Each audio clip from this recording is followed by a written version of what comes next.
मोठा काम केला असं काही वेळा एक असा एक भावना निर्माण होऊन जातो. पण त्याचे पलीकडे जाऊन आता रिसेंटली मी जे मनोबल दीपस्तंभचा जे एक्झाम्पल दिला तुम्हाला कात्रजचा, त्या ठिकाणी ते कॉम्पिटेटिव्ह एक्झाम साठी आपले दिव्यांग मुलांना ते ट्रेनिंग देत आहेत. आणि त्याच्यामध्ये I was very surprise to look at this simple instrument, ज्याच्यामध्ये तुम्ही मी जे आता सगळं काही बोलतोय तो सगळा त्या ठिकाणी ऑटोमॅटिकली ब्रेल मध्ये येतो. ब्रेलची स्ट्रिप असतात आणि तो ऑटोमॅटिकली टेक्स्ट पण कन्वर्ट करू शकतो, ऑडिओ पण कन्वर्ट करू शकतो. I had not seen that technology.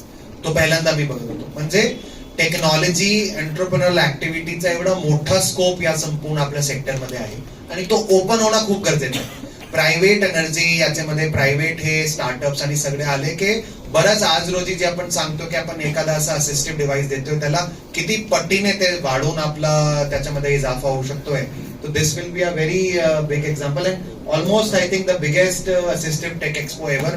And जसा अभिजितने सांगितला ग्लोबल डिसेबिलिटी इन्क्युबेटर लंडन त्यांच्यासोबत आपण याच्यामध्ये कोलॅबोरेट करतो. They are also curating the hole